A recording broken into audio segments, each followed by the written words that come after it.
Hello readers, welcome back to నా చేతి రాతలు. Lady boss part 31.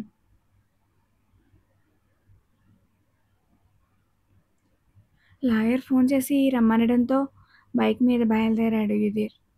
అనుకోకుండా మధ్యదారిలో మరో బైక్ మీద అతనికి మౌలి ఎదురుపడ్డాడు. యుధీర్ని చూస్తూనే తప్పించుకోవడానికి ఫాస్ట్గా బైక్ టర్న్ చేసి స్పీడ్ పెంచేశాడు. మొదట్లో మౌలిని పెద్దగా పట్టించుకోక వదిలేశాడు, కానీ ఇప్పుడు పరిస్థితులు దిగజారడంతో వదిలిపెట్టదలుచుకోలేదు.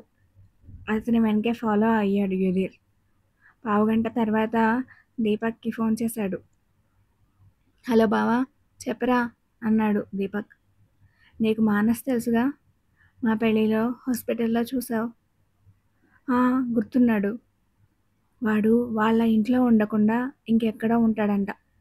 ఎక్కడో కనుక్కో, వీలైనంత త్వరగా అన్నాడు. ఏమైంది బావా, వాడితో ఏం పని నీకు? నాకేం పని లేకున్నా వాడే కావాలని నాతో పెట్టుకుంటున్నాడు. కొన్ని లెక్కలు తేల్చాల్సిందే.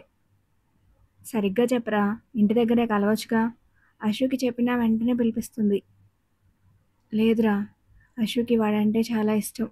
బాధపడుతుంది. బాధపడుతుందా? దేనికి? నువ్వింత వైల్డ్గా అడుగుతున్నావంటే వాడేదో చేసే ఉంటాడు. అలాంటి వాడిని అశు లైక్ చేస్తుందా? నాకు డౌటే. నీతో చెప్పిందా అలా అని? లేదు, నేనే చాలాసార్లు గమనించాను అన్నాడు యుధీర్. మరి మానస్కి? వాడికి కూడా అశు అంటే చాలా ఇష్టం రా. మౌలితో మా ఇద్దరి మీద అటాక్ చేయించేంత ఇష్టం అన్నాడు యుధీర్. ఏమంటున్నావురా? మౌలితో మీ మీద అటాక్స్ చేయించింది మానస్నా అని షాకింగ్గా అడిగాడు దీపక్. అవును అన్నాడు. అదేంటి, వాడు రాజునాథం మనిషిని అన్నాడన్నావు కదా? కన్ఫ్యూజింగ్గా అడిగాడు. అదంతా వాళ్ళ స్కెచ్ అయి ఉండొచ్చు, కానీ మౌలితో చేయించింది మాత్రం మానస్నే అనిపిస్తుంది నాకు. ఏంట్రా ఇదంతా? రాజునాథం అంటే కొడుక్కిచ్చి పెళ్లి చేస్తే ఆస్తి అనుభవించాలి అనుకున్నాడు. ఈ మానస్ కూడానా? పాపం రాషు, సొంత అక్కవాడికి ఎలా చేయగలిగాడ్రా? అసలు అశు ఎలా నమ్ముతుంది వాడిని? తెలుసుకుందాం, వాడి అడ్రస్ కనుక్కో అన్నాడు యుధీర్. అలాగే, కానీ నీకెలా తెలిసింది ఇప్పుడైనా? మౌలి కనిపించడం గురించి చెప్పాడు యుధీర్. దొరికాడా మరి? తప్పించుకున్నాడు. దొరికితే వాడినే 4 తన్ని మానస్ అడ్రస్ కనుక్కునేవాడిని కదా. మరి దొరకకుండానే నీకు ఇవన్నీ ఎలా తెలిసాయని అడిగాడు దీపక్. పావుగంట క్రితం మౌలి యుధీర్ని చూసి వచ్చిన దారినే వెనక్కి వెళ్ళిపోతుంటే అతన్ని ఫాలో చేశాడు యుధీర్.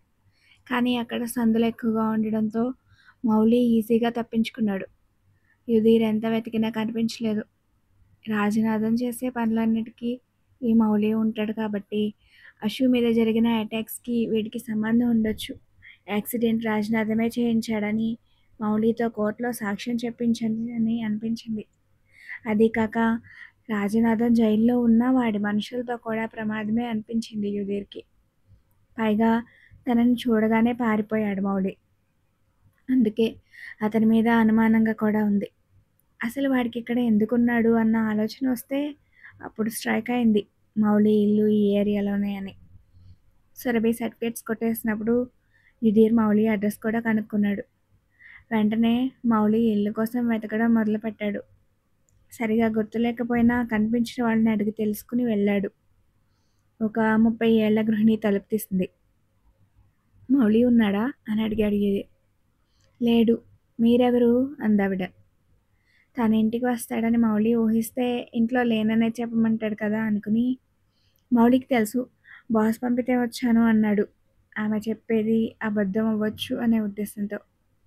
సార్ పంపించారా? ఎందుకు? రోజు ఈ టైంకి ఈయనే సార్ దగ్గరికి వెళ్తాడు కదా. ఇప్పుడే వెళ్ళాడు కూడా. ఒక 10 నిమిషాలు అవుతుందేమో అంది ఆవిడ. రోజునా? రాజునాథం జైల్లో ఉంటే వీడు డైలీ వెళ్ళడం ఏంటి అని డౌట్ వచ్చింది యుధీర్కి. పోలీస్ స్టేషన్కా అని అడిగాడు. పోలీస్ స్టేషనా? స్టేషన్కి కాదయ్యా, సార్ దగ్గరికి. స్టేషన్కి ఎందుకు వెళ్తాడు అని విచిత్రంగా చూస్తూ అడిగింది. స్టేషన్కి కాదు, సార్ దగ్గరకా? ఈ సార్ ఎవరు అనుకుని, రాజనాథన్ సార్ జైల్లోనే కదా ఉన్నారు అన్నాడు. అవును కానీ ఆ రాజనాథన్ సార్‌తో మా ఆయనకేం పని? ఎప్పుడైనా పనుంటే వెళ్ళి కలుస్తాడు తప్ప పెద్దగా వెళ్ళడు అంది. కన్ఫర్మ్‌గా మౌలికి రాజనాథన్ కాకుండా ఇంకో బాస్ ఉన్నాడని తెలిసి అలర్ట్ అయ్యాడు యుధీర్. రాజనాథన్ దగ్గరే పని చేస్తున్నాడు అనుకున్నాను. మారిపోయాడా? అని అడిగాడు కావాలని. అరే! అసల రాజనాథన్ దగ్గరికే పోడు అంటుంటే మళ్ళీ పని చేశాడా అంటావేంటి? మా ఆయన మొదటి నుంచి పనిచేసేది మానస్ సార్ దగ్గరే. ఇప్పుడెళ్ళింది కూడా ఆయన దగ్గరకే అని గొప్ప తిప్ గుక్క తిప్పుకోకుండా చెప్పేసింది. మానస్ అని నిర్ఘాంతపోయాడు యుధీర్. అవును. మానస్ సార్ దగ్గరకే. ఇంకే బాస్ మా ఆయన్ని రమ్మని పంపింది. రాజనాథమా? ఓయ్ అబ్బాయ్ నిన్నేనయ్యా మాట్లాడు అని కదిపింది. హా అవును. మానస్ సార్ దగ్గరికి అంటే ఎక్కడికి వెళ్ళుంటాడు అని అడిగాడు తేరుకుని. గెస్ట్ హౌస్‌కి అనుకుంటా అంది. అదెక్కడో తెలుసా మీకు అంటే లేదన్నట్టు తలూపిందావిడ. ఓకే. థాంక్స్ అండి అని వెనుతిరిగాడు. ఇదిగో నీ పేరేంటో చెప్పలేదు. మా ఆయనకి చెప్పాలిగా ఎవరొచ్చారో? యుధీర్ వెళ్ళిపోతుంటే అరుస్తూ అడిగింది. ఒక క్షణం ఆగి వెనక్కి తిరిగి యుధీర్ అని వచ్చేశాడు. చాలా షాకింగ్‌గా ఉంది అతనికి. మౌలితో ఈ పనులన్నీ చేయించింది మానస్ అని ఊహించలేదు. ఎందుకు అంటే అతని కారణాలు అతనికున్నాయి. సురభి సర్టిఫికేట్స్ దొంగతనం చేసినప్పుడు మౌలి కాల్ రికార్డింగ్స్ తీసుకోవడం గుర్తొచ్చి ఫోన్లోనే సేవ్ చేసిన వాటిని అప్పటికప్పుడు మరోసారి విన్నాడు. అప్పుడున్న కంగారులో అప్పటికి మానస్ గురించి తెలియక మౌలితో మాట్లాడింది రాజనాథన్ కాదు వేరే వ్యక్తి అని గ్రహించలేదు. కానీ ఇప్పుడు రాజనాథన్ పేరు మీద ఉన్న నెంబర్తో మౌలితో మాట్లాడింది మానస్నే అని అర్థమయ్యి వాళ్ళ వెనకుండి నడిపింది అతనే అని ఫుల్ క్లారిటీ వచ్చేసింది యుధర్‌కి. వెంటనే దీపక్‌కి కాల్ చేశాడు. అంతా విని నిట్టూర్చాడు దీపక్. ఇదే కాదు అశుకి యాక్సిడెంట్ చేసిన ఆ తాగుబోతు కూడా చెయ్యమన్నది మానస్ అనే చెప్పాడు. బట్ అది బయటికి రాలేదు. రాజునాథం అని ఒప్పించారు పోలీసులు. నేను కేసు గురించి స్టేషన్‌కి వెళ్ళినప్పుడు ఇన్వెస్టిగేషన్‌లో జరిగింది పోలీసులు మాట్లాడుకుంటుంటే ఈ విషయం నా చెవిన పడింది. పోలీసులే చెప్తారనుకున్నా. కానీ చెప్పలేదు. ఎందుకో తెలీదు. తెలుసుకోవాలి. నువ్వు ఆ గెస్ట్ హౌస్ ఎక్కడో కనుక్కో అన్నాడు యుధీర్. ఆ మౌలి వైఫ్‌తో ఫోన్ చేస్తే అయిపోతుందిగా. అడిగితే చెప్పేస్తాడా? కనుక్కున్నా వెళ్ళడానికి కుదరదులే. నాకిప్పుడు వేరే పనుంది అన్నాడు యుధీర్. ఇంత సీరియస్ మ్యాటర్ ఎదురుగా పెట్టుకుని వేరే పని అంటావేంట్రా? అర్థం కాక అడిగాడు దీపక్. రేయ్ నాకు తెలుసు. చెప్పింది చెయ్యి అని ఫోన్ కట్ చేశాడు యుధీర్.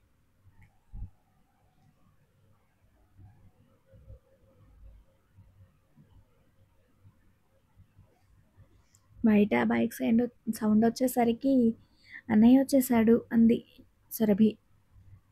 అప్పటికే భోజనాల దగ్గర కూర్చున్నారు వాళ్ళు. అశు యుధీర్ కోసమే ఎదురు చూస్తుంది. ఏంట్రా ఇంత లేటు?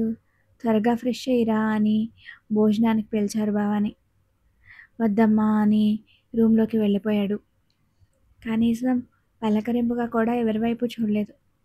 అతనంత చిరాగ్గా వెళ్ళిపోతుంటే ఏమైంది అనుకున్నారు నలుగురు. నార్మల్గా లేడని మాత్రం అర్థమైంది. నేను పిలుచుకొస్తాను అని వెళ్ళి 2 నిమిషాల తర్వాత ఒక్కరే తిరిగొచ్చారు భవాని. ఆకలిగా లేదంట వాడికి. వద్దంటున్నాడు. మీరు తినండి అన్నారు. అశుని చూసి నువ్వు కూడా కూర్చోమ్మా అన్నారు సుబ్రహ్మణ్యం. కాసేపాకి తింటాను మావయ్య అని వాళ్ళు తినేశాక యుధీర్ కోసం భోజనం ప్లేట్ పట్టుకుని రూమ్కి వెళ్ళింది. ఫేస్ మీద మోచేతిని పెట్టుకుని పడుకుని ఉన్నాడు యుధీర్. ఆమె అడుగుల చప్పుడు వినిపించి కూడా కదలలేదు. యుధీర్ తినకుండా వచ్చేశారు. రాగానే పడుకున్నారే అని అడిగింది. సమాధానం లేకపోయేసరికి భోజనం తెచ్చాను అంది. ఆకలిగా లేదు. తీసుకెళ్ళిపో అన్నాడు వెంటనే. ఎందుకు? ఏమైంది ఇలా ఉన్నారని మొహం మీద నుంచి చేయి తీయబోయింది. అతను మరింత మొండిగా కదలనివ్వలేదు చేతిని. కొంచెం తినండి. ఖాళీ కడుపుతో పడుకోకూడదు. వద్దన్నాగా, తీసుకెళ్ళిపో అన్నాడు సీరియస్గా. తనతో అంత పరుషంగా మాట్లాడడం అదే మొదటిసారి. కోపంలో ఉన్నాడని అర్థమైంది. కానీ ఎందుకు? ఏదైనా చికాకులో ఉన్నాడా అనుకుంటే అప్పటి వరకు వాళ్ళు చాలానే ఫేస్ చేశారు. ఏం జరిగినా ఆ కోపం తన మీద చూపించలేదు. మరిప్పుడు ఎందుకు అనుకుంటుంటే అనుమానం వచ్చింది అతని కోపం తన మీదేనేమో అని. మీ కోపం నా మీదేనా? అని అడిగింది అనుమానంగా. అతని మౌనంలోనే సమాధానం దొరికింది అశుకి. కానీ అంత కోపం తెప్పించిన విషయం ఏంటో వివరం అడగలేకపోయింది. అతని పక్కన కూర్చుని ఏ విషయంలో మీకు కోపం తెప్పించానో తెలియదు కానీ మీరు ఇలా మౌనంగా ఉండే కన్నా మీకు కోపం తెప్పించేలా నేనేం చేశానో చెప్పి ఎందుకలా చేశావని అడగొచ్చు కదా. నాకు సమాధానం చెప్పుకునే అవకాశం ఇవ్వండి. మీరు ఇలా మాట్లాడకుండా ఉంటే నాకు చాలా బాధగా ఉంది. మీకు కోపం వస్తే నా మీద చూపించండి. భోజనం మాత్రం చేయండి ప్లీజ్. లోగొంతుకతో ప్లీజింగ్గా అడిగింది. ఆమె గొంతులో మార్పుకి మనసు స్పందించి అతన్ని చాచి కొట్టి లేపింది. కళ్ళు తెరిచి చూశాడు. రెస్పాండ్ అవుతాడేమో అని ఆతృతగా ఎదురు చూస్తుంది అశు. 2 క్షణాలు ఆమె కళ్ళలోకి చూసి బాధేసింది యుధిర్కి. ఎలా మాట్లాడేది ఇంతకుముందు, ఇప్పుడు చాలా మారిపోయింది ఆ మాట్లాడే విధానం. ఏదైనా వాయిస్తోనే కమాండ్ చేసేది. ఇప్పుడు నేను తినట్లేదని కారణం కూడా అడగకుండా బ్రతిమాలుతుంది. ఎందుకు? నా జీవిత భాగస్వామిగా మారింది కాబట్టి. ఆమె నన్ను అంతగా ప్రేమిస్తుంటే ఎలా అవాయిడ్ చేయగలిగాను అనుకుంటూ వెంటనే లేచి రెక్క పట్టుకుని మీదకి లాక్కున్నాడు. గట్టిగా కౌగిలించుకుని సారీ అన్నాడు చిన్నగా. ఆమెని హత్తుకున్న క్షణం అతనిలో అసహనం తగ్గింది. మాట్లాడాడు చాలు అనుకుని సంతృప్తి పడిపోయింది అశు. ఆమె ఫేస్ని చేతిలోకి తీసుకుని సారీ అశు, నిజంగా. పెట్టు, ఆకలేస్తుంది అని నోరు తెరిచాడు. మరో మాట లేకుండా చిరునవ్వుతో తినిపించింది. ఇద్దరూ అదే ప్లేట్లో తినేశారు. తర్వాత హ్యాండ్ వాష్ చేసుకుని అతని ముందుకు వచ్చి కూర్చుంది అశు. ఎందుకు అబద్ధం చెప్పావు? మరుక్షణమే అడిగాడు యుధిర్. ఆ మాటకి ఆమె గుండె కలుక్కుమంది. అతన్ని చూస్తున్న ఆమె కళ్ళు సమాధానం చెప్పలేక కిందకి వాలిపోయాయి. మీకెలా తెలిసింది అని మాత్రం అడిగింది తెలుసుకోవాలని. ఇవాళ లాయర్ గారు రమ్మన్నారు, వెళ్ళాను. మీ తాతగారు వీలునామా చూపించారు. ఆయన ఆస్తి నువ్వేం తీసుకోలేదని అంతా ఫౌండేషన్కే వెళ్ళిపోతుందని చెప్పావు. కానీ అది నిజం కాదు. ఆయన ఆస్తి మొత్తం నీ పేరు మీదే పెట్టారు. నువ్వే వారసురాలివి. పెళ్ళయ్యాక నీ భర్తకి కూడా సమానంగా కంపెనీ మీద అధికారాలు వచ్చేలా రాశారు. ఏంటిదంతా? అసలు నువ్వు అబద్ధం ఎందుకు చెప్పావు అని అడిగాడు. మౌనాన్నే ఆశ్రయించింది అశు. ఆమె సైలెంట్గా ఉండడం యుధిర్ మొదటిసారి చూస్తున్నాడు. కానీ ఒక విషయం గమనించలేదు. విషయం ఇది అని తెలిసాక అంతకుముందు ఆమెలో ఉన్న టెన్షన్ కొద్దిగా పోయింది. శ్వాస నెమ్మదిగా మారింది. బిగబట్టిన చేతులు మామూలు స్థితికి వచ్చాయి. ముఖంలో కలవరం తగ్గింది. అలా చెప్తే గానీ అమ్మా నాన్న పెళ్ళికి ఒప్పుకోరు అనుకున్నావా? మనకి పెళ్లి జరగదని భయపడ్డావా? మళ్ళీ అతనే అడిగాడు. కూర్చుని ఉన్న అతని నడుం చుట్టూ చేతులేసి గుండె దగ్గర తల పెట్టుకుని సైలెంట్గా పడుకుంది. చెప్పాలనుకోవట్లేదా? జుట్టు సరిచేస్తూ అడిగాడు యుధిర్. మోసం చేయాలని మాత్రం కాదు. నా దగ్గర మరో ఆప్షన్ లేదు. ఇష్టం లేకపోయినా అలాగే చేయాల్సి వచ్చింది. అన్నిటికీ కారణం ఒకటే, మిమ్మల్ని పెళ్లి చేసుకోవాలని. అంతే అంది. అశు వాళ్ళ దగ్గర వీలునామా గురించి దాచాలని అనుకోలేదు కాబట్టే యుధిర్కి తెలిసింది. అతనికి ఏం చెప్పొద్దని లాయర్కి ఆంక్షలు పెట్టలేదు. అలా పెట్టేలా ఆమె ఒక్క మాట లాయర్తో చెప్పున్నా దాని గురించి యుధిర్కి తెలియడం అసాధ్యం. ఆమె దాచాలని అనుకోలేదు కాబట్టే వీలునామా తన వరకు వచ్చిందని అతనికి తెలుసు. ఇంకెలా అనుకుంటాడు మోసమని? అలా చెప్పడానికి తను అనుకున్న కారణం ఇంకేదైనా ఉందా అని ఆలోచిస్తున్నాడంతే. చాలా కోపం వచ్చిందా మీకు? తలెత్తి అడిగింది అశు. కోపం కాదు కానీ అంత అవసరం ఏముంది అని. నాన్న వెంటనే ఒప్పుకోకపోయినా మెల్లగా అయినా ఓకే చెప్పేవాళ్ళు. నా దగ్గర నువ్వు అబద్ధం చెప్పినా దాని వెనుక వేరే ఏదైనా ఉద్దేశం, కారణం ఉంటుందని నేను నమ్ముతాను అషు. కానీ ఈ విషయంలో అమ్మా, నాన్న మన పెళ్లి కోసమే ఇలా చేశామని వాళ్ళకి తెలిసాక నీతో ఎలా రియాక్ట్ అవుతారు? అప్పటికే వేరే ఎదచుగాకులో ఉన్నాను. వెంటనే ఇలా నువ్వు అబద్ధం చెప్పావని, ఆ వీలునామా ఇదంతా తెలిస్తే అమ్మా, నాన్న నిన్నెలా అనుకుంటారో అని వీటన్నిటికి డిస్టర్బ్ అయిపోయాను. నాకైనా చెప్పొచ్చుగా అనిపించింది. సారీ అన్నాడు మరోసారి. అలా ఎందుకు చెప్పానో అత్తయ్యకి, మావయ్యకి నేనే సమాధానం ఇచ్చుకుంటానండి. వాళ్ళు అర్థం చేసుకుంటారని నమ్మకం నాకుంది. డోంట్ వర్రీ అంది అతని చెంప మీద చేయేసి. అఫ్‌కోర్స్ ఐ నో నీకా క్లారిటీ ఉంటుంది. కానీ ఈ ఆస్తి దానికి నాన్నే కాదు అషు, నేను ఒప్పుకోలేను. అసలు ఎందుకిదంతా? అది తాతయ్య నిర్ణయం యుధీర్. నాకేం సంబంధం లేదు. నేను చెప్పాల్సింది మాత్రం నేను మీ దగ్గర ఏది దాచను. ఒకవేళ దాస్తే నా మీద నమ్మకం ఉంచండి. మీకు అబద్ధం చెప్పాలని నా ఉద్దేశం కాదని అర్థం చేసుకున్నా చేసుకోకపోయినా అబద్ధం మాత్రం చేసుకోవద్దు. మిమ్మల్ని ప్రేమిస్తున్నానని గుర్తుపెట్టుకోండి. నేను ఏదైనా చేస్తే వెనుక కారణం ఉంటుందన్నారు. ఆ మాట చాలు నాకు. ఎప్పుడైనా ఏదైనా జరిగినా ఇదే మాట గుర్తుపెట్టుకోండి. కోపం వస్తే వచ్చి డైరెక్ట్గా నన్నే అడగండి. ఇలా మాట్లాడకుండా మాత్రం ఉండొద్దు. సాల్వ్ అవ్వదు. దూరం పెరుగుతుంది. నేనేం చేసినా మీకోసమే అని మాత్రమే చెప్పగలను అంది.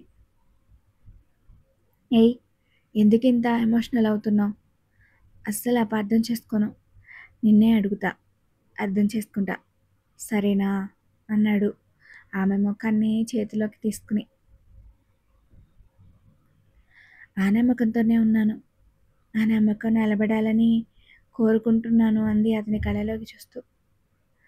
నిలబడుతుంది. పోనీ ఇంకా నమ్మకంగా హార్ట్ఫుల్గా చెప్పనా అంటూ ఆమె పెదవులు మూసేసి లైట్ ఆఫ్ చేశాడు. కొన్ని గంటల తర్వాత యుధీర్ నిద్రపోయాక బెడ్ మీద నుంచి లేచింది అషు. కాసేపు అతనికేసి తదేకంగా చూసి స్టడీ టేబుల్ దగ్గరికి నడిచింది. నోట్ ప్యాడ్ ముందు కూర్చుని దీర్ఘమైన శ్వాస ఒకటి వదిలి రాయడం మొదలుపెట్టింది.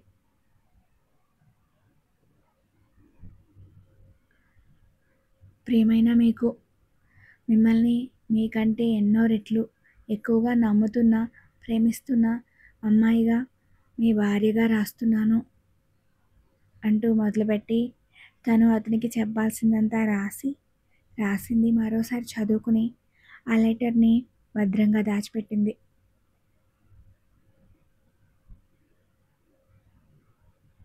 Thank you for watching.